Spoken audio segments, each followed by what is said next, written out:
ఒకసారి కాళేశ్వరం ప్రాజెక్టుని మీకు సింపుల్గా అర్థమయ్యేటట్టు వివరిస్తా. ఇది కాళేశ్వరం ప్రాజెక్టు. మొత్తం ఈ ప్రాజెక్టులో 3 బ్యారేజీలు, 15 రిజర్వాయర్లు, 20 లిఫ్టులు దీంట్లో ఉన్నాయి. దాంట్లో మొదటిది మేడిగడ్డ బ్యారేజు, రెండవది అన్నారం బ్యారేజు, మూడవది సుందిల్ల బ్యారేజు. మేడిగడ్డ బ్యారేజ్ వెనక పంపు పెట్టి అన్నారంలోకి, అన్నారం బ్యారేజ్ వెనక పంపు పెట్టి సుందిల్లలోకి, సుందిల్ల బ్యారేజ్ వెనక పంపు పెట్టి ఎల్లంపల్లిలోకి నీళ్ళు ఎత్తిపోస్తారు. ఇక ఎల్లంపల్లి నుంచి మేడారం ట్యాంకుకు, అక్కడి నుంచి మిడ్ మానేర్ రిజర్వాయర్కు, మిడ్ మానేర్ నుంచి కిందున్న లోయర్ మానేర్ డ్యామ్ నింపుకోవడం, పైన ఉన్న మలక్పేట అప్పర్ మానేరు రిజర్వాయర్లను నింపుకోవడం, వీటితో పాటు ఇటు సిద్దిపేట వైపు పోతే అనంతగిరి రిజర్వాయర్కు నీళ్ళెత్తిపోసుకోవడం, ఆ నుంచి రంగనాయక్ సాగర్కు, అక్కడి నుంచి మల్లన్న సాగర్కు నీళ్ళెత్తిపోస్తారు. ఇక మల్లన్న సాగర్ నుంచి సింగూరు ప్రాజెక్టుకు స్టెబిలైజేషన్ కోసం కొన్ని నీళ్లు, కొత్తగా కట్టినటువంటి కొండపోచమ్మ రిజర్వాయర్ను నింపుకోవడం, ఇక ఇటు సైడ్ పోతే గంధమల్ల, ఆ నుంచి ఆఖరికి బస్వాపూర్ రిజర్వాయర్లోకి నీళ్లు వస్తాయి. ఇది కాళేశ్వరం ప్రాజెక్టులో ప్రధానమైనటువంటి రిజర్వాయర్లు. ఎల్లంపల్లి నుంచి మెజారిటీ ప్లాన్ మొత్తము పాత ప్లాన్ అంటే ప్రాణహిత చేవెళ్ల ప్రకారమే జరిగింది. కాకపోతే రిజర్వాయర్ల సామర్థ్యం పెరిగింది. ఇట్లా కాళేశ్వరం మొత్తంలో 3 బ్యారేజీలు, 15 రిజర్వాయర్లు, 20 లిఫ్టులు ఉన్నాయి. దీని కింద 18,25,000 ఎకరాలు కొత్త ఆయకట్టు, శ్రీరామ్ సాగరు, నిజాం సాగరు, సింగూరు వరద కాలువ కింద మరో 18,82,000 ఎకరాలను స్థిరీకరణ చేయడం, మొత్తంగా 37 లక్షల ఎకరాలకు సాగునీళ్లు అందించడం ఈ ప్రాజెక్టు ముఖ్య ఉద్దేశం అన్నమాట. ఇక దీంతో పాటు హైదరాబాద్కు తాగునీళ్లు, పరిశ్రమలకు నీళ్లు ఇవ్వడం, కాళేశ్వరం పొడవున ఉన్నటువంటి గ్రామాలకు తాగునీళ్లు ఇవ్వడం. క్లుప్తంగా సింపుల్గా చెప్పాలంటే ఇది కాళేశ్వరం ప్రాజెక్టు. అట్లనే ఒకసారి ప్రాణహిత చేవెళ్ల ప్రాజెక్టు పాత డిజైన్ కూడా చూద్దాం. ఇది ప్రాణహిత చేవెళ్ల పాత డిజైన్. తుమ్మిడిహెట్టి దగ్గర బ్యారేజ్ కట్టి అక్కడి నుంచి ఎల్లంపల్లికి నీళ్ళెత్తి పోసుకొని, ఆ నుంచి మనం ఇంత ముందుకే చెప్పుకున్నట్టు ఎల్లంపల్లి నుంచి మేడారం చెరువుకు, ఆ నుంచి మోతేవాగుకు, అక్కడి నుంచి మిడ్మానేరుకు, అక్కడి నుంచి అనంతగిరికి, ఆ నుంచి ఇమామాబాద్ చెరువుకు, ఆడి నుంచి తడకపల్లి చెరువుకు, అటు నుంచి తిప్పారంకి. తిప్పారం నుంచి 3 దిక్కుల నీళ్ళు ఇవ్వచ్చు. ఇటు కుడిచే దిక్కు పోతే హల్దీవాగు, దౌల్తాబాదు, చేర్యాల, మూసీ నది మీదుగా చేవెళ్ల చెరువుకు నీళ్లు పోతాయి. మరోవైపు ముల్కపల్లి, జంగంపల్లి చెరువు, బస్వాపూర్ చెరువు, చిట్యాల మండలం దాకా నీళ్లు వస్తాయి. ఇంకో దిక్కు పాములపర్తి చెరువును నింపుకోవడం. ఇది ప్రాణహిత చేవెళ్ల పాత డిజైన్. దీని ప్రకారము ఉమ్మడి జిల్లాలు ఆదిలాబాద్ జిల్లా, నిజామాబాద్ జిల్లా, కరీంనగర్, మెదక్, వరంగల్, నల్లగొండ, రంగారెడ్డి జిల్లాల్లో మొత్తం 16,40,000 ఎకరాలకు నీళ్లు ఇవ్వాలన్నది పాత ప్లాన్. ఇదేమో ప్రాణహిత చేవెళ్ల పాత డిజైన్. ఇటు పక్కన ఉన్నదేమో కాళేశ్వరం ప్రాజెక్టు రీడిజైన్. ప్రాణహిత చేవెళ్ల కింద సాగయ్యేది 16,40,000 ఎకరాలు. అదే కొత్తగా కాళేశ్వరం ప్రాజెక్టు రీడిజైన్ కింద సాగయ్యేది 18,25,000 ఎకరాలకు కొత్త ఆయకట్టు, మరో 18,82,000 ఎకరాలను స్థిరీకరణ చేయడం. మొత్తంగా 37 లక్షల ఎకరాలకు నీళ్లు ఇవ్వడం అనేది కాళేశ్వరం ప్రాజెక్టు రీడిజైనింగ్ చేయడం వల్ల వచ్చినటువంటి బెనిఫిట్. ఇక ఈ 2 ప్రాజెక్టులు కూడా ఎల్లంపల్లి తర్వాత కాస్త అటు ఇటుగా ఒకేలా ఉంటాయి. కాకపోతే రిజర్వాయర్ల కెపాసిటీ, లిఫ్టుల సంఖ్య, కొన్ని కొత్త రిజర్వాయర్లు, కెనాల్లు పెరిగినాయి. ఇవన్నీ పెరిగినాయి కాబట్టి ఇక సాగు విస్తీర్ణం కూడా పెరిగింది. మరి ఈ ప్రాజెక్టులో లొల్లంతా ఎక్కడయ్యా అంటే మళ్ళీ మనం మొదటికి రావాలి. అంటే మేడిగడ్డ బ్యారేజ్ దగ్గరికి రావాలి.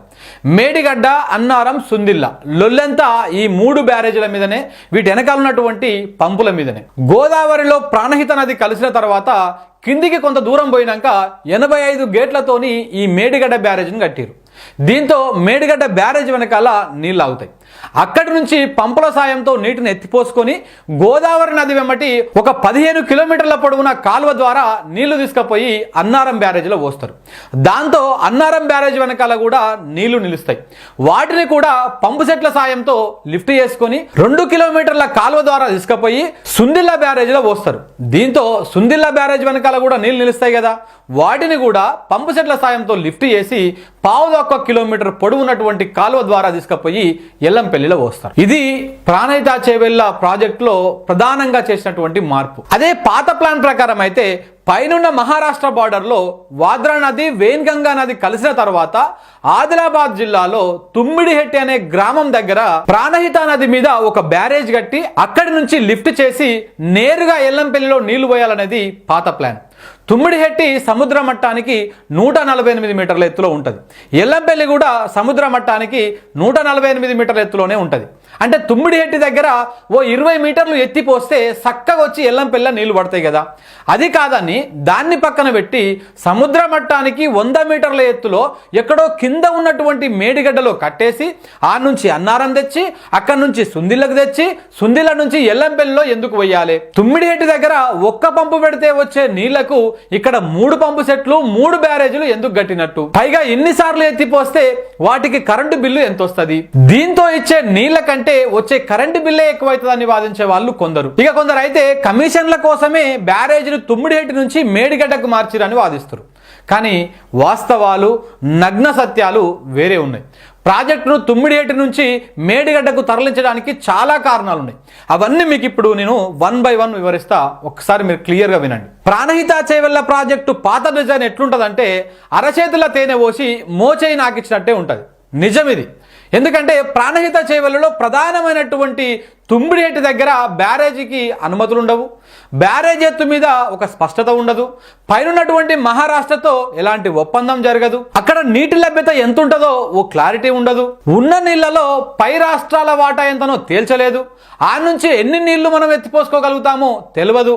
ఇలా ఏ విషయాల మీద క్లారిటీ లేకుండానే ప్రాజెక్టును ప్రారంభించి దానికి డాక్టర్ బిఆర్ అంబేద్కర్ ప్రాణహిత చేవెళ్ల సుజల స్రవంతి అని పేరు పెట్టి 2007 మే నెల 16వ తారీఖున అక్షరాల 17,875 కోట్లతోటి పరిపాలనా అనుమతులు ఇస్తూ జీవో నెంబర్ 124ను జారీ చేసింది అప్పటి ఉమ్మడి ఆంధ్రప్రదేశ్లోని వైఎస్ఆర్ ప్రభుత్వం. 19 నెలలు గడిచినాయి, ప్రాజెక్టులో తట్టెడు మట్టి కూడా తీయలేదు. కానీ ప్రాజెక్టు అంచనా వ్యయాన్ని ఏకంగా డబల్ చేస్తూ 38,500 కోట్లకు పెంచుతూ మళ్ళీ 2008 డిసెంబర్ నెల 17వ తారీఖున జీవో నెంబర్ 238ని జారీ చేసింది. మళ్ళీ అదైపోయినాక 2010లో ప్రాజెక్టు అంచనా వ్యయాన్ని మొత్తంగా అక్షరాల 40,300 కోట్లకు సవరించి కేంద్రానికి డిపిఆర్ సమర్పించింది. పోనీ అప్పుడైనా పైనున్నటువంటి మహారాష్ట్రతో ఒప్పందం చేసుకోవాలి కదా, తుమ్మిడిహెట్టి దగ్గర కట్టే బ్యారేజీ ఎత్తుపైన ఓ నిర్ణయానికి రావాలి కదా. అవేవి పట్టించుకోకుండానే ఒక్క తుమ్మిడిహెట్టి బ్యారేజీ తప్ప ప్రాజెక్టు తల నుంచి తోక దాకా పనులు ప్రారంభించారు.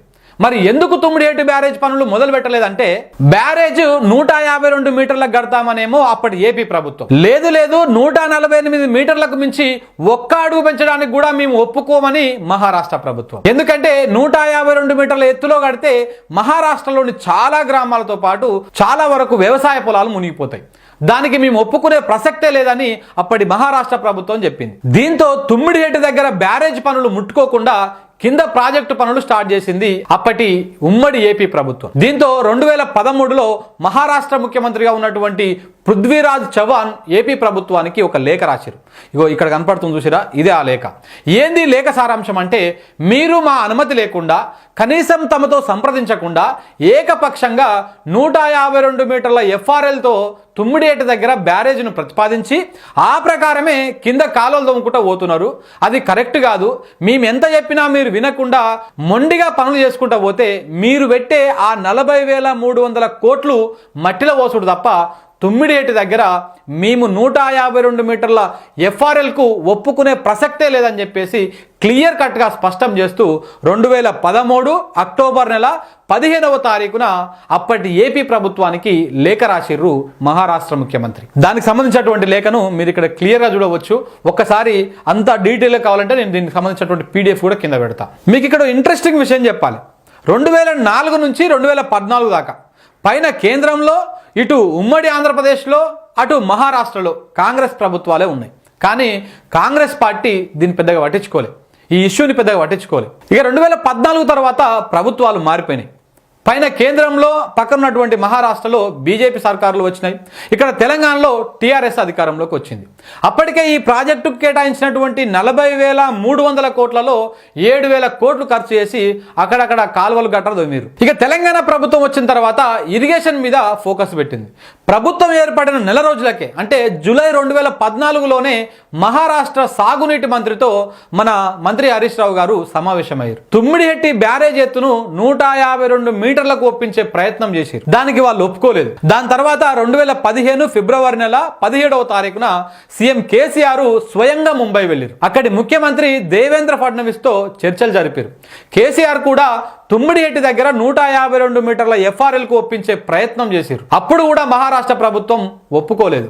మీరు 160 TMCల నీళ్లు వాడుకోవడానికి మాకు ఏమాత్రం అభ్యంతరం లేదు, కానీ మా భూభాగాన్ని వదులుకోవడానికి మేము సిద్ధంగా లేము. మాకు ముంపు లేకుండా మీరు ఎన్ని నీళ్ళైనా తీసుకోండి. తుమ్మిడిహెట్టి దగ్గర కాకుంటే మీరు ఎక్కడి నుంచి నీళ్లు తీసుకున్నా మాకు ఎలాంటి అభ్యంతరం లేదు అని మహారాష్ట్ర ముఖ్యమంత్రి దేవేంద్ర ఫడ్నవీస్ మన సీఎం కేసీఆర్కు కుండబద్దలు కొట్టినట్టు చెప్పారు.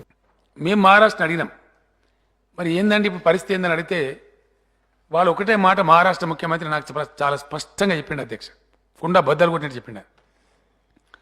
అయ్యా కేసీఆర్ గారు మీకు నీళ్ళ అలొకేషన్ ఉంది, మేము అబ్జెక్షన్ చేస్తలేం. 160 కాదు మీరు 180 తీసుకపోండి, మేము అబ్జెక్షన్ చేస్తలేం. కానీ సైట్తో మాకు అబ్జెక్షన్ ఉంది, మా గ్రామాలు మునిగితే మేము ఒప్పుకోం. ఇంకా ఒక మాట ఆయన ఏం చెప్పిండు అధ్యక్ష, ఆనాటి కాంగ్రెస్ ప్రభుత్వమే 3 దిక్కుల కాంగ్రెస్ ఉండే అధ్యక్ష. సెంటర్లో కాంగ్రెస్ ప్రభుత్వం, ఇక్కడ ఏపీలో కాంగ్రెస్ ప్రభుత్వం, మహారాష్ట్రలో కాంగ్రెస్ ప్రభుత్వం.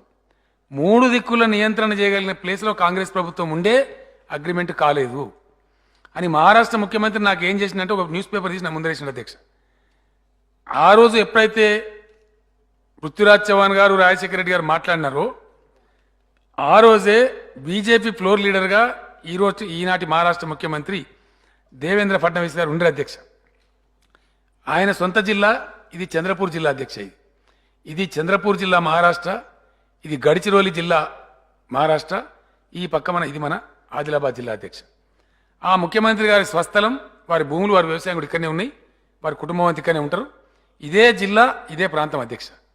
ఆయన పేపర్ నాకు ఏమిచ్చిందంటే ఆ రోజు పెడితే మా భూములు మునిగిపోతాయి, మహారాష్ట్రలో ఒక ఎకరా కూడా పార్క లేకుండా 3500 ఎకరాల భూమి, ఇంత డెల్టా లాగున్న భూమి మాది ఎట్లా ముస్తారని చెప్పి నేను బీజేపీ శాసనసభాపక్ష నాయకునికి పోయి నేను ధర్నా చేసిన. ఆనాడు నన్ను పోలీసులు అరెస్ట్ చేసినారు. ఇది ఆ వార్త అని చెప్పి ఆయన చూపించిన అధ్యక్ష. మరి ఆనాడు బీజేపీ ఎల్పీ లీడర్గా మహారాష్ట్ర అసెంబ్లీలో నేను గడబడి చేసి సైట్ కాడబోయి నేను ధర్నా చేసి ఈరోజు నేను ముఖ్యమంత్రిగా ఉన్నా నేను ఎట్లా ఒప్పుకుంటానని మీరు అనుకుంటారు. ఇప్పుడు కాంగ్రెస్ గవర్నమెంట్ నన్ను బదనాం చేయదా? ఇదే కాంగ్రెస్ పార్టీకి ద్వంద్వనీతి ఉంటుంది అధ్యక్ష. తెలంగాణ కాంగ్రెస్ ఒకటి మాట్లాడుతుంది, మహారాష్ట్ర కాంగ్రెస్ ఒకటి మాట్లాడుతుంది అధ్యక్ష. మాట్లాడితేనేమో మా జాతీయ పార్టీ అంటారు. జాతీయ పార్టీకి ఒక విధానం ఉండాలి కదా అధ్యక్ష. తెలంగాణ కాంగ్రెస్ ఒక భాష ఉంటుంది, మహారాష్ట్ర కాంగ్రెస్ ఒక భాష ఉంటుంది. మహారాష్ట్ర కాంగ్రెస్ 152 ఒప్పుకుంటే నీ సంగతి చూస్తామని అక్కడ ముఖ్యమంత్రి చెప్తారు అధ్యక్ష. 152 తగ్గితే నీ సంగతి చూస్తామని ఇక్కడ వీళ్ళు మాట్లాడతారు అధ్యక్ష. అంటే ఇంత ద్వంద్వనీతితోని, ఇంత ద్వైధీభావంతో ఆ పార్టీ వ్యవహారం చేస్తుంది అధ్యక్ష. అధ్యక్ష ఆ రోజు ఏం జరిగింది నేను లాస్ట్ టైం కూడా గౌరవ సభ్యులకు ఇచ్చినాను అధ్యక్ష.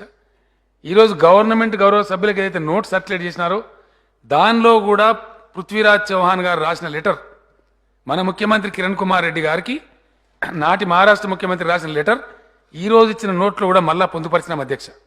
వారు స్పష్టంగా పేర్కొన్నారు పృథ్వీరాజ్ చౌహాన్ గారు, మీరు మాతోని ఒప్పందం పరిపూర్ణం కానే లేదు, తమ్మిడిహట్టి బ్యారేజీ విషయంలో విషయం చర్చలో ఉంది, అయినప్పటికీ మీరు యూనిలాటరల్గా ప్రొసీడ్ అవుతున్నారు, మీ ఇష్టారీతిగా 1000 కోట్ల కాంట్రాక్ట్లు అవార్డు చేస్తున్నారు, మీరు చేసే expenditure it will result in unfruitful expenditure.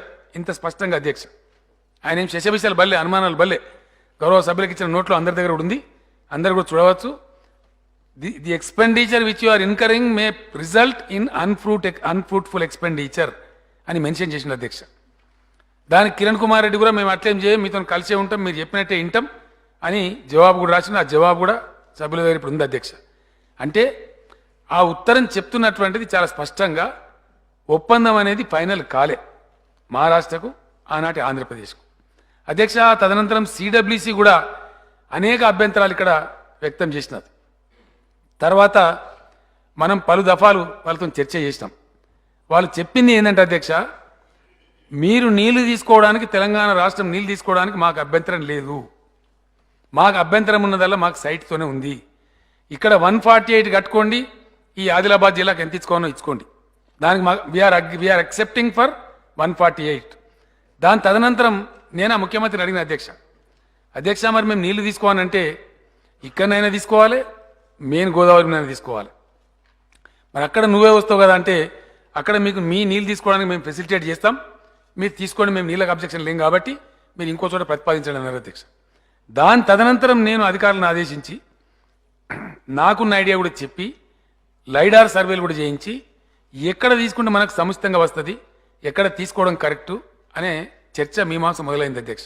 KCR Mumbai పర్యటన ముగించుకొని తెలంగాణకు వచ్చిన 15 రోజుల్లోనే అంటే 2015 మార్చి నెల 4వ తారీఖున సెంట్రల్ వాటర్ కమిషన్ అదే CWC Pranahita Chevella project chief engineer కు ఒక 10 పేజీల లేఖ రాసింది. ఇదిగో ఇక్కడ కనపడుతుంది చూసిరా, ఇదే ఆ లేఖ.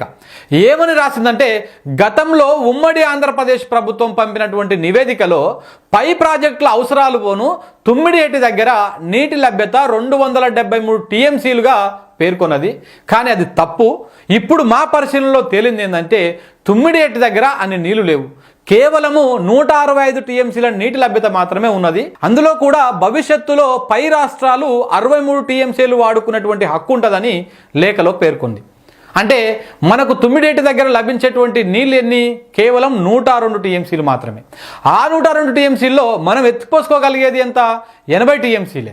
ఎందుకంటే 25% పర్యావరణ ప్రవాహాలు మినహాయిస్తే మనకు అక్కడ నికరంగా లభించే నీళ్లు 80 టీఎంసీలు మాత్రమే. అది కూడా తుమ్మిడిహెట్టి బ్యారేజ్ 152 మీటర్ల ఎఫ్ఆర్ఎల్తో కడితేనే. కానీ 152 మీటర్ల ఎత్తుకు మహారాష్ట్ర ప్రభుత్వం ఎట్టి పరిస్థితుల్లోనూ ఒప్పుకోవడం లేదు కదా. కాబట్టి మనం 148 మీటర్ల ఎఫ్ఆర్ఎల్తోనే తుమ్మిడియేటి దగ్గర బ్యారేజ్ నిర్మించుకోవాల్సి వస్తుంది. ఇక కట్ట హైట్ తగ్గింది కాబట్టి ఆటోమేటిక్గా మనం ఎత్తిపేసుకున్నటువంటి నీళ్లు కూడా తగ్గిపోతాయి. ఆ లెక్కన చూసుకుంటే తుమ్మిడిహెట్టి బ్యారేజ్ నుంచి మనము 40 నుంచి 50 టీఎంసీలకు మించి ఎత్తిపోసుకున్నటువంటి అవకాశం లేదు. సో ఈ లెక్కన టీఎంసీకి 11,000 ఎకరాల ఆయకట్టు లెక్కేసుకున్న సరాసరిగా ఓ 45 టీఎంసీలు ఎత్తిపోసుకుంటే మొత్తంగా 5 లక్షల ఎకరాలకు కూడా నీళ్ళు ఇవ్వలేం. కానీ ప్రాణహిత చేవెళ్ల ప్రాజెక్టు డిజైన్ చేసింది 16,40,000 ఎకరాలకు కదా. ఇక్కడేమో 5 లక్షల ఎకరాలకు కూడా నీళ్లు వచ్చే పరిస్థితి లేదు. ఆఖరి ప్రయత్నంగా 2015 అక్టోబర్ నెల 26వ తారీఖున 2 రాష్ట్రాల చీఫ్ ఇంజనీర్ల స్థాయి సమావేశం హైదరాబాద్లో జరిగినప్పుడు కూడా తుమ్మిడిహెట్టి బ్యారేజ్ 152 మీటర్ల ఎఫ్ఆర్ఎల్కు ఒప్పించే ప్రయత్నాలు జరిగినాయి. అయినా కూడా ఫాయిదా లేకుండా పోయింది. దీంతో ప్రభుత్వానికి మరో ఆప్షన్ లేకపోవడంతో ప్రాణహిత చేవెళ్ల ప్రాజెక్టును 2గా విభజించింది. ఒకటి డాక్టర్ బిఆర్ అంబేద్కర్ ప్రాణహిత ప్రాజెక్టుగా, రెండవది కాళేశ్వరం ప్రాజెక్టుగా విభజించింది. అందుకని తుమ్మిడిహెట్టి బ్యారేజ్ను 148 మీటర్ల ఎఫ్ఆర్ఎల్ వద్ద నిర్మించి 20 టీఎంసీల నీటిని తరలించి ఆసిఫాబాదు, మంచిర్యాల జిల్లాలకు 2 లక్షల ఎకరాలకు సాగునీళ్లు ఇచ్చేందుకు ప్రతిపాదించారు. ఇక తుమ్మిడిహెట్టి దగ్గర నీటి లభ్యత తక్కువ ఉందని చెప్పిన సిడబ్ల్యూసి మరో సూచన కూడా చేసింది. గోదావరి నదిలో ప్రాణహిత నది, ఇంద్రావతి నది కలిసిన తర్వాత అంటే దిగువ గోదావరిలో ప్రతి ఏడు 1650 టీఎంసీల నీటి లభ్యత ఉందని పేర్కొంది. ఆ నీటిని వాడుకోకపోతే అవి వృధాగా సముద్రంలో కలిసిపోతాయని చెప్పింది. మేడిగడ్డ దగ్గర 284 టీఎంసీల నీటి లభ్యత ఉందని సిడబ్ల్యూసి ఇచ్చినటువంటి రిపోర్ట్ ఇది. అయితే ఈ రిపోర్ట్ను కూడా తప్పుపడుతున్నారు కొందరు మేధావులు. పైన తుమ్మిడిహెట్టి దగ్గర 165 టీఎంసీలే ఉన్నప్పుడు మేడిగడ్డ దగ్గర 284 టీఎంసీలు ఎలా ఉంటాయి? పైన ఎంత ఉందో ఇక్కడ కూడా అంతే ఉండాలి కదా అనే వాదన చేశారు. నిజంగా ఇది ఎంత మూర్ఖపు వాదన అంటే తుమ్మిడిహెట్టి పైన వాద్రా నది, వెయిన్గంగా నది కలిసిన తర్వాత ప్రాణహితగా ఏర్పడుతుంది. అక్కడి నుంచి 113 కిలోమీటర్ల మేడ ప్రవహించి భూపాలపల్లి జిల్లా మహదేవ్పూర్ మండలం కాళేశ్వరం వద్ద గోదావరి నదిలో కలుస్తుంది అని చెప్పేసి ఎవరైతే ఈ ప్రశ్నలు ఏవనెత్తిరో ఆ మేధావులే చెప్తున్నారు. అంటే ఒక నది 113 కిలోమీటర్లు ప్రవహిస్తుంటే దాని క్యాచ్మెంట్ ఏరియా ఎంత ఉంటుంది? ఆ మార్గ మధ్యంలో ఎలాంటి వాగులు కానీ, ఎలాంటి వంకలు కానీ, పిల్ల కాలువలు, పెద్ద పెద్ద వాగులు ఏవి కలవవా? 113 కిలోమీటర్ల పొడవున వచ్చిన వరద, వర్షపు నీరు ఎక్కడికి పోతుంది? ప్రాణహిత నదిలో కలవాల్సిందే కదా. అప్పుడు పైన తుమ్మిడిహెట్టి దగ్గర ఉన్నటువంటి నీటి లభ్యత, కింద మేడిగడ్డ దగ్గర ఉన్నటువంటి నీటి లభ్యత ఒకటే ఎలా అవుతుంది? దానికి తోడు ఇటు ఎల్లంపల్లి కింద గోదావరి క్యాచ్మెంట్ ఏరియా నుంచి వచ్చిన వరద, ఇటు మానేరు నది తీసుకుంటే లోయర్ మానేరు డ్యామ్ తర్వాత దాని క్యాచ్మెంట్ ఏరియా నుంచి వచ్చినటువంటి వరద నీరు ఎక్కడ పోతుంది? అది కూడా గోదావరి నదిలో కలవాల్సిందే కదా. ఇవన్నీ కలిసి మేడిగడ్డ దగ్గర నికరంగా 75% విశ్వసనీయతతో 284 టీఎంసీల నీళ్లు లభ్యమైతాయని సిడబ్ల్యూసి రిపోర్ట్ ఇచ్చింది. అయితే సిడబ్ల్యూసి ఇచ్చినటువంటి రిపోర్టునే ఈ మేధావులు తప్పు అని వాదిస్తున్నారు. అంతేకాదు ఏకంగా సిడబ్ల్యూసిని రాష్ట్ర ప్రభుత్వం తప్పుదోవ పట్టించిందని ముతిమతి లేనటువంటి ఆరోపణలు చేస్తున్నారు. మనం చెప్పినట్టు సిడబ్ల్యూసి రిపోర్ట్ ఇస్తుందా? అక్కడ ఏముంటే అది ఇస్తుంది. కానీ ఇదో పనికి మాలిన అజ్ఞానపు ఆరోపణ. సో మొత్తానికైతే మేడిగడ్డ దగ్గర 284 టీఎంసీల నీటి లభ్యత ఉంటుందని క్లారిటీ రావడంతో మేడిగడ్డ దగ్గర బ్యారేజ్ కట్టాలని ప్రభుత్వం నిర్ణయించింది. సో ఇప్పుడు అర్థమైంది కదా తుమ్మిడిహెట్టి నుంచి మేడిగడ్డకు బ్యారేజ్ను ఎందుకు మార్చాల్సి వచ్చిందో. ఇక మేడిగడ్డ దగ్గర 85 గేట్లు 16.17 టీఎంసీల సామర్థ్యంతో 100 మీటర్ల ఎఫ్ఆర్ఎల్తో మేడిగడ్డ బ్యారేజ్ను కట్టిరు. కాళేశ్వరం ప్రాజెక్టులో ఇదే మొదటి బ్యారేజ్. దీనిపైన 119 మీటర్ల ఎఫ్ఆర్ఎల్తో 10.87 టీఎంసీల కెపాసిటీతో అన్నారం బ్యారేజు, దానిపైన 130 మీటర్ల ఎఫ్ఆర్ఎల్తో 8.83 టీఎంసీల సామర్థ్యంతో సుందిల్ల బ్యారేజ్ కట్టి దాని నుంచి 148 మీటర్ల ఎత్తులో ఉన్నటువంటి ఎల్లంపల్లి రిజర్వాయర్కు నీళ్లు తరలిస్తారు. అయితే ఇక్కడ కూడా కొందరు తలాతోకలైనటువంటి ఆరోపణలు చేస్తున్నారు. మేడిగడ్డ నుంచి ఎందుకు 3 బ్యారేజీలు పెట్టడం, నేరుగా ఎల్లంపల్లికి తీసుకుపోవచ్చు కదా అని. అందుకే వీళ్ళది మూర్ఖపు వాదన అంటాం. మేడిగడ్డ దాని కింద ఉన్నటువంటి తుపాకుల గూడెం నుంచి ఎల్లంపల్లి దాకా దాదాపు 150 కిలోమీటర్ల పొడవున గోదావరి నదిలో 365 డేస్ సంవత్సరం పొడవునా నీళ్లుంటే అది తెలంగాణకు ఎంత ప్రయోజనం? ఎల్లంపల్లి రిజర్వాయర్ను వదిలేయండి, ఖాళీ గోదావరి నదిలోనే మేడిగడ్డ దగ్గర 16 టీఎంసీలు, అన్నారం దగ్గర 11 టీఎంసీలు, సుందిల దగ్గర 8 టీఎంసీలు.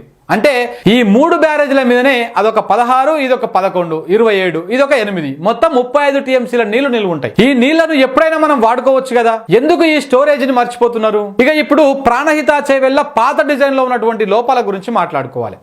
పాత డిజైన్ ప్రకారము మొత్తం స్టోరేజ్ కెపాసిటీ ఎంత, కొత్త రీడిజైనింగ్ ప్రకారము వాటర్ స్టోరేజ్ కెపాసిటీ ఎంత? ఇది ప్రాణహిత చేవెళ్ళ ప్రాజెక్టు పాత డిజైన్ ప్రకారం నీళ్ల స్టోరేజ్ కెపాసిటీ. ప్రాణహిత బ్యారేజ్ లో ఒక 5 టీఎంసీలు, అనంతగిరి రిజర్వాయర్ లో 1.7 టీఎంసీలు, ఇమామాబాద్ రిజర్వాయర్ లో 1.5 టీఎంసీలు, తడకపల్లి రిజర్వాయర్ లో 1.5 టీఎంసీ, తిప్పారం రిజర్వాయర్ లో 1 టీఎంసీ, పాములపర్తి రిజర్వాయర్ లో 1 టీఎంసీ, ఆఖరికి చేవెళ్ళ రిజర్వాయర్ లో 3 టీఎంసీలు. ఈ మొత్తం కలుపుకుంటే 14.7 టీఎంసీలు. ఇది ప్రాణహిత చేవెళ్ళ ప్రాజెక్టు పాత డిజైన్ ప్రకారము ఆన్లైన్ రిజర్వాయర్ల కెపాసిటీ. ఇక ఇప్పుడు రీడిజైనింగ్ తర్వాత కాళేశ్వరం ప్రాజెక్టు ఆన్లైన్ రిజర్వాయర్ల కెపాసిటీ చూద్దాం. ఇది కాళేశ్వరం ప్రాజెక్టు ఆన్లైన్ రిజర్వాయర్ల కెపాసిటీ. మేడిగడ్డ బ్యారేజ్ వద్ద 16.17 టీఎంసీలు, అన్నారం బ్యారేజీలో 10.87 టీఎంసీలు, సుందిల్ల బ్యారేజీలో 8.83 టీఎంసీలు, మేడారం చెరువులో 0.78 టీఎంసీలు, అనంతగిరి రిజర్వాయర్లో 3.5 టీఎంసీలు, రంగనాయక సాగర్ రిజర్వాయర్లో 3 టీఎంసీలు, కొమరెల్లి మల్లన్న రిజర్వాయర్లో 50 టీఎంసీలు. ఈ కొమరెల్లి మల్లన్న సాగరే పాత డిజైన్లో తడకపల్లి, అంటే ఆ తడకపల్లిలో కేవలం 1.5 టీఎంసీలే ఉంటుండే.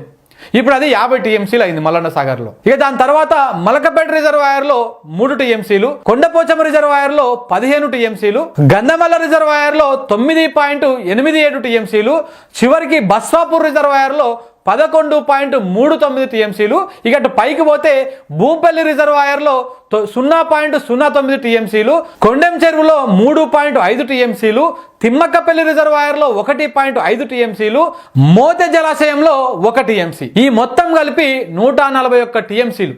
ఇది రీడిజైన్ ద్వారా కాళేశ్వరం ప్రాజెక్టులో ఆన్లైన్ రిజర్వాయర్ల కెపాసిటీ. ఎక్కడి 14.7 టీఎంసీలు, ఎక్కడి 141 టీఎంసీలు?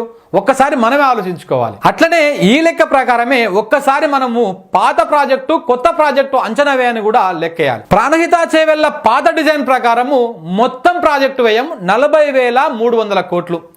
దీనివల్ల కొత్తగా స్టోర్ చేసుకున్నటువంటి కెపాసిటీ ఎంత? కేవలం 14.7 టీఎంసీలు.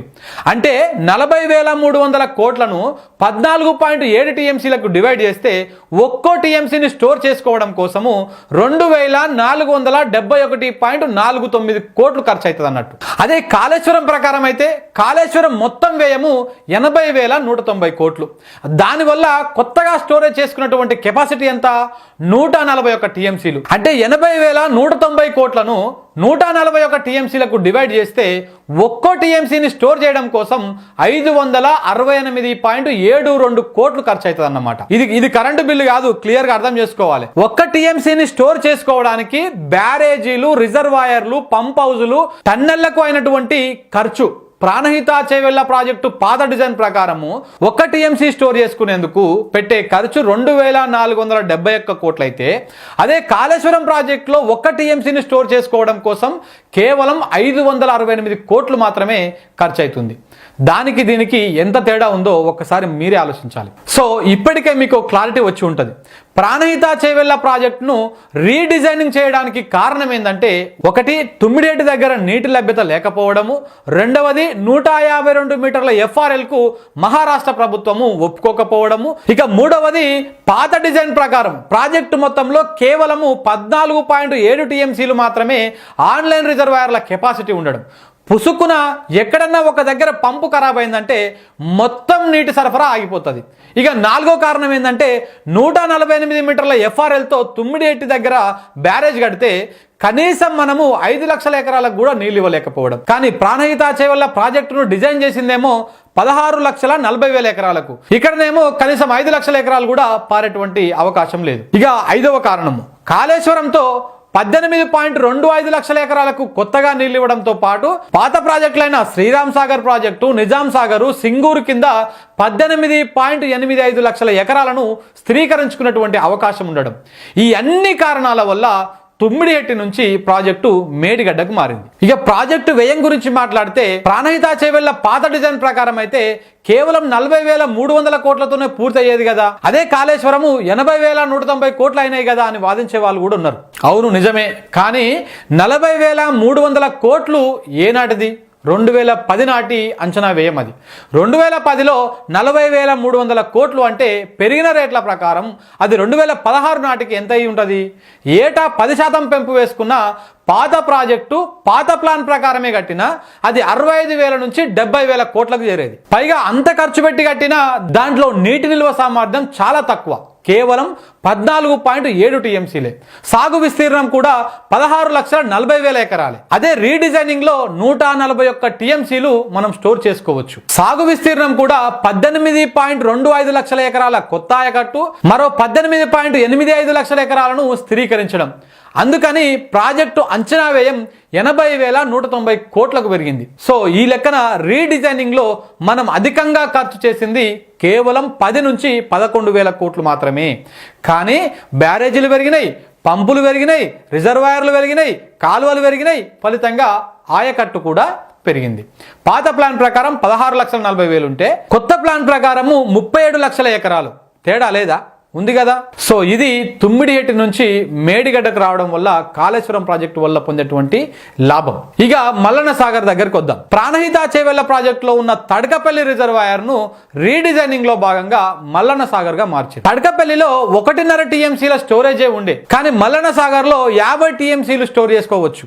అయితే కృత్రిమంగా చుట్టూ కట్టేసి నిర్మించిన ఈ రిజర్వాయర్ కింద భూమి పొరల్లో ఏవో లీనమెంట్లు ఉన్నాయని, అంటే భూమి పొరల్లో పర్రెలు ఉన్నాయని విష ప్రచారం చేస్తున్నారు. దానికి నా ఇంటర్వ్యూలో రిటైర్డ్ ఇంజనీర్ గారు ఏమన్నారో ఒక్కసారి మీరు వినండి. ప్రకృతి పరంగా ఇట్లా భూకంపాలు వీళ్ళైతే ఆరోపిస్తున్నారో లీనమెంట్లు ఇట్లాంటి వచ్చే ఛాన్సెస్ ఏమైనా ఉన్నాయా? అంటే అట్లా ఏమైనా అవుతుందా? అది నేను చెప్తున్నా కదా, మోడల్ స్టడీ చేయించడం చెప్తున్నా కదా నేను. అసలు మోడల్ స్టడీ అంటే ఏం చేస్తారు? అంటే ఎట్ట చేస్తారు? అంటే ఈ ట్యాంక్ ని యాజ్ ఇట్ ఈజ్ గా అక్కడ ఒకటి తయారు చేస్తారు, ప్రపోర్షనేట్ గా ఒకటి తయారు చేస్తారు. 50 టీఎంసీల కెపాసిటీ ఉన్న ట్యాంక్ ని అది సపోజ్ అక్కడ ఒక చిన్న ఇంత లెవెల్లో చేస్తారు అన్నట్టు, ఈ ప్రపోర్షనేట్ గా చేస్తారు.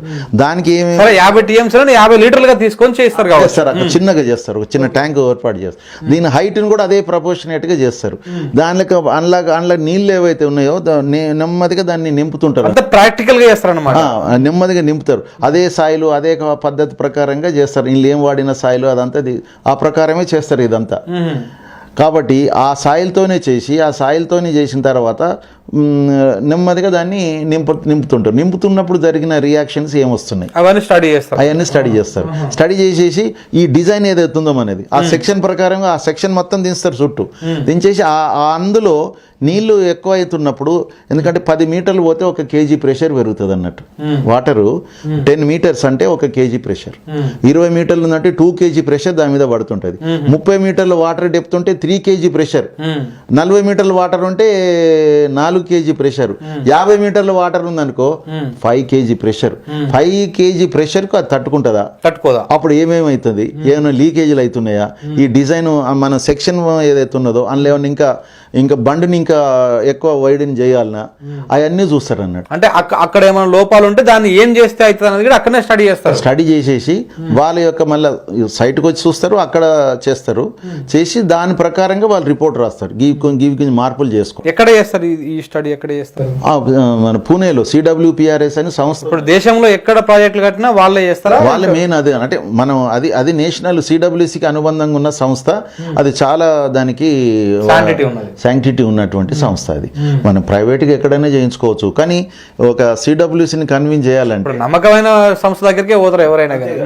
అది దానికి ఉన్నదే అది, ఇక దాని పనే అది కార్యక్రమం అది. సో అలాంటి సంస్థ మల్లన్న సాగర్ కి ఈ 50 TMCలకు క్లియరెన్స్ ఇచ్చింది. సో అదన్నమాట. మల్లన్న సాగర్ కింద ఎలాంటి లీనమెంట్లు లేవు, గీనమెంట్లు లేవు. ఏదో విధంగా ప్రాజెక్టు మీద విషం జిమ్మాలే, ప్రజల్లో ఈ ప్రాజెక్టు పైన ఒక అపనమ్మకం కలిగించాలనే కుట్రతో చేసే ప్రచారం తప్ప ఇంకోటి కాదు. ఇది మల్లన్న సాగర్ ముచ్చట. ఇక నెక్స్ట్ కాళేశ్వరం ప్రాజెక్టులో కరెంటు బిల్లులు ఎక్కువ వస్తాయి, దాని నిర్వహణ ఖర్చు ఎక్కువ అవుతుంది. కాళేశ్వరం ప్రాజెక్టు వల్ల 1 ఎకరానికి నీళ్ళు ఇవ్వాలంటే 50,000 ఖర్చు అవుతుందని ఒక ఆయన, లేదు 1,50,000 ఖర్చు అవుతుందని ఒక ఆయన, ఇట్లా ఎవరి నోటికి వచ్చింది వాళ్ళు వాగుతున్నారు. వాస్తవానికి ఏ ఇరిగేషన్ ప్రాజెక్టును కూడా ఖర్చును దృష్టిలో ఉంచుకొని కట్టరనేది ఇరిగేషన్ ఎక్స్పర్ట్ చెప్పేటువంటి మాట. ఎందుకంటే ఏ ప్రాజెక్టు నుంచైనా ఇన్స్టెంట్ గా ఫలాలు ఉండవు. భవిష్యత్తును దృష్టిలో ఉంచుకొని ప్రాజెక్టులు కడతారు. నీకు కావాలనుకున్నప్పుడు అప్పటికప్పుడు కట్టేసుకొని నీళ్లు మలుపుకోవడం కుదరని పని. ఆ మాత్రం కూడా సోయి లేకుండా ఎకరానికి 50,000 అని ఒక ఆయన, 1,50,000 అని ఒక ఆయన, ఇట్లా ఏవేవో కాకి లెక్కలు చెప్తున్నారు. సరే, ఆ మేధావులు చెప్పిన దాని ప్రకారమే లెక్కిద్దాం. ఇప్పటిదాకా కాళేశ్వరం ప్రాజెక్టులో మొత్తం ఎత్తిపోసినటువంటి నీళ్ళు ఎన్ని? 96 TMCలు. వాటికి వచ్చినటువంటి కరెంటు బిల్ ఎంత? 2,000 కోట్లు. ఒక్కో TMCకి 11,000 ఎకరాలు పారుతాయి. అంటే 96 TMCలకు 10,56,000 ఎకరాలు వారుతాయి. ఈ 2,000 కోట్లను 10,56,000 ఎకరాలకు డివైడ్ చేస్తే ఒక్కో ఎకరానికి 18,939 రూపాయలు. అంటే వాళ్ళు చెప్తున్న దానికంటే చాలా తక్కువనే కదా. అయినా సింపుల్గా ఒక్క మాటలో చెప్పాలంటే నీళ్ల కోసం ఎన్ని వేల కోట్లు ఖర్చు పెట్టినా తప్పులేదు. ఎందుకంటే నీళ్లు లేకపోతే జీవమే లేదు. నీళ్లు, కరెంటు పుష్కలంగా ఉంటే వ్యవసాయం బతుకుతుంది. వ్యవసాయం బతకడం కాదు, రైతన్నలు సిరులు పండిస్తారు. దానికి 2018 నుంచి తెలంగాణలో పెరిగిన సాగే ప్రత్యక్ష నిదర్శనం. ఇక చివరగా కాళేశ్వరం ప్రాజెక్టు గురించి ఒక మాట చెప్పాలి. కాళేశ్వరం అంటే కేవలం మేడిగడ్డ, అన్నారం, సుందిల్ల బ్యారేజీలు, వాటి వెనకాల ఉన్నటువంటి పంపులే అని చాలా మంది అనుకుంటున్నారు.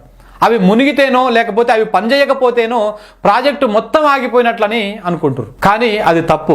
కాళేశ్వరాన్ని మనం 3 భాగాలుగా చూడవచ్చు. సపోజు గత 2 ఏళ్ల నుంచి పడుతున్నట్టు జోరుగా వానలు పడి గోదావరిలో పుష్కలంగా నీళ్ళు వస్తే SRSP వరద కాలువ ద్వారా మిడ్ మానేరు నుంచే కాళేశ్వరం మొత్తానికి నీళ్ళు ఇవ్వచ్చు. జర్ర వర్షాలు తక్కువ పడితే కడెం ప్రాజెక్టు దాని క్యాచ్మెంట్ ఏరియాలో వచ్చిన వరద నీళ్లు గోదావరి జలాలతో ఎల్లంపల్లి నుంచి ఎత్తిపోసుకొని మిడ్ మానేరు నుంచి కాళేశ్వరం కింద ఉన్నటువంటి మొత్తానికి నీళ్ళు ఇవ్వచ్చు. ఇక పూర్తిగా వర్షాలు పడినప్పుడు, ఎట్టకాలం వచ్చినప్పుడు మొదటినటువంటి మేడిగడ్డ బ్యారేజ్ నుంచి నీళ్లు తెచ్చుకోవచ్చు. ప్రాణహిత నదిలో ఎప్పుడూ నీళ్లు ఉంటాయి కాబట్టి వరుసగా 10 ఏళ్ల పాటు పెద్దగా వర్షాలు పడకపోయినా మనం మేడిగడ్డ నుంచి రోజుకు 2 TMCల నీటిని ఎత్తిపోసుకోవచ్చు.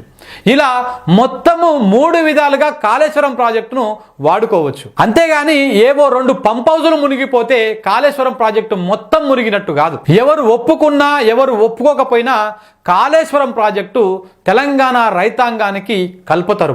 దీంతో 13 జిల్లాల్లో 37 లక్షల ఎకరాలు సాగైతాయి. దీంతో పాటు హైదరాబాద్కు తాగునీళ్లు, పరిశ్రమలకు నీళ్లు ఇస్తుంది. ఇప్పుడు కాదు, ఒక 2-3 ఏళ్లు వర్షాలు చక్కగా పడకపోతే అప్పుడు తెలుస్తుంది కాళేశ్వరం ప్రాజెక్టు గొప్పతనం మనకు. సరే, ఈ విషయాలన్నీ ఎవరో చెప్తే వినో లేకపోతే వార్తలు పుస్తకాలు చదివో చెప్తున్నాయి కాదు. నేను, నాతో పాటు మరో 3 మొత్తం 4 కలిసి 2 బైక్లు వేసుకొని కాళేశ్వరం ప్రాజెక్టు నిర్మాణంలో ఉన్నప్పుడే మేము కాళేశ్వరం యాత్ర చేయడం జరిగింది.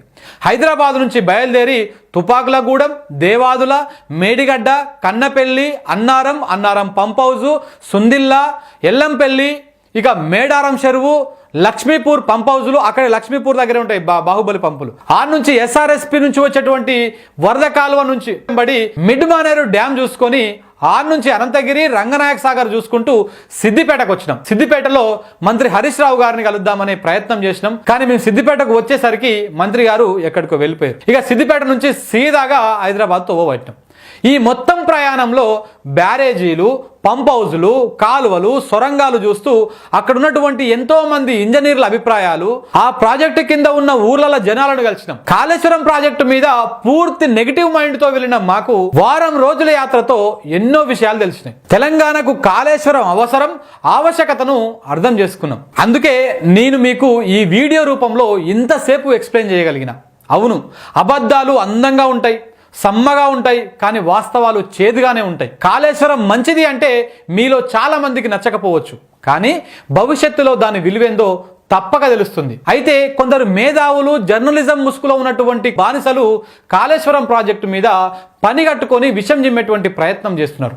ఒక అబద్ధాన్ని పదే పదే చెప్పడం వల్ల దాన్ని నిజం చేయాలన్నటువంటి ప్రయత్నం చేస్తున్నారు. కానీ అది ఎప్పటికీ నిజం కాదు. కాళేశ్వరం అనగానే 1,00,000 కోట్లు అని, కరెంటు బిల్లు ఎక్కువ వస్తుందని తప్పుడు ప్రచారం చేస్తున్నారు. కాళేశ్వరం ప్రాజెక్ట్ అంటే ఏదో 4 లిఫ్టులు, 3 బ్యారేజీలు కాదు. కాళేశ్వరం అంటే తెలంగాణ జీవనాడి. దాని మీద తప్పుడు ప్రచారం చేసి బురద జల్లే ప్రయత్నం చేయడం అంటే కూర్చున్న కొమ్మను నరుక్కున్నట్టే.